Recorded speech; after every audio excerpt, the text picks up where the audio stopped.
சென்னை எழும்பூரில் தந்தி டிவியின் மக்கள் மன்றம் நிகழ்ச்சி திமுக வர்சஸ் அதிமுக முரண்பாடுகள் குறைவான கூட்டணி எது என்ற தலைப்பில் நடைபெற்றது. இதில் அரசியல் பிரமுகர்கள், பத்திரிகையாளர்கள் கலந்து கொண்டு காரசாரமான மற்றும் கலகலப்பான கருத்துக்களை முன்வைத்தனர். இந்த நிகழ்ச்சியை ஏராளமானோர் கலந்து கொண்டு கண்டு ரசித்தனர். பார்வையாளர்கள் கூறிய கருத்துக்களை பார்க்கலாம்.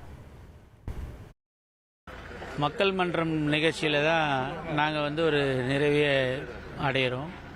ஒவ்வொரு முறையும் ஒவ்வொரு விதமான தலைப்புகள் மூலமாக மக்களுக்கு அந்த மக்கள் மன்றம் நிகழ்ச்சி நடைபெறுவது மற்றற்ற மகிழ்ச்சி. இப்பொழுது இருக்கக்கூடிய புதிய கூட்டணியானது அனைத்து இந்திய அண்ணா திராவிட முன்னேற்றக் கழகமும் பாரதிய ஜனதா கட்சியும் இணைந்துள்ளது.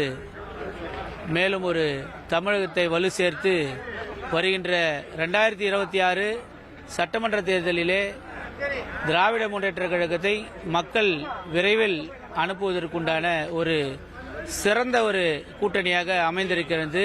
எங்கள் முன்னாள் மாநில தலைவர் அண்ணாமலை அவர்கள் எல்லாவற்றையுமே ப்ரூஃபோடு சொல்வார்கள். ப்ரூஃபே இல்லாத எதிரணிகள் கூறியதை எங்களால் ஏற்க முடியவில்லை. எங்கள் கட்சி கட்டுக்கோப்பான கட்சி. அமித்ஷா அவர்கள் அடுத்தது நயினார் நாகேந்திரன் மாநில தலைவராக என்ன சொல்கிறார்களோ அதை தான் நாங்கள் கேட்போம்.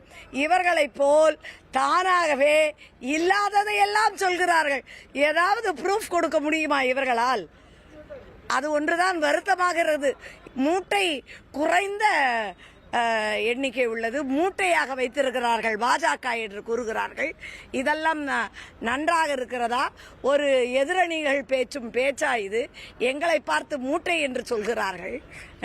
இவர்கள்தான் மூட்டை மூட்டையாக பணம் தூக்கி சென்று கொண்டிருக்கிறார்கள். அட்டூழியம், ஊழல் நடந்து கொண்டிருக்கிறது. இங்கே மக்கள் மன்றம் தினத்தந்தி ஏற்பாடு செய்தது மிக சிறப்பு. 2 அணியிலிருந்து பேசிய தலைவர்கள் மிக சிறந்த ஒரு உரையாளர்கள் தான். தினந்தோறும் பல விவாத மேடையில் பேசுகிறவர்கள்.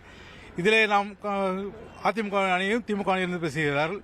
அதிமுக அணி கூட்டணி அமைந்ததான முரண்பாடுகள் நாம் தினந்தோறும் பார்த்துக் கொண்டதுதான். இது முதலிலே முரண்பாடு கூடியதான். இங்கே மேடை அலங்கரத்துக்காக அவர்கள் சில வார்த்தைகளை கல்யாணசுந்தரம் மற்றும் நாராயணன் பேசினாலும் திமுக பேசியவர்கள் தொடர் வெற்றிகளை, அவர்கள் தளபதியினுடைய வெற்றியும் திராவிட ஆட்சியும் மக்களுடைய அந்த சாதனைகளும் குறித்து தொடர் ஒரு பட்டியலிட்டு இந்த வெற்றியினுடைய அந்த தொடர் வெற்றியை அவர்கள் இங்கே உறுதி செய்திருக்கிறார்கள். அந்த வகையில் இந்த மக்கள் மன்றமானது திமுக வெற்றிக்கு மேலும் ஒரு முத்தாய்ப்பாக அமையும். இந்த நிகழ்ச்சி ஏற்பாடு செய்து சிறப்பான ஒரு நபர்களை அழைத்த தந்தி டிவிக்கு நன்றி தெரிவித்துக் கொள்கிறேன்.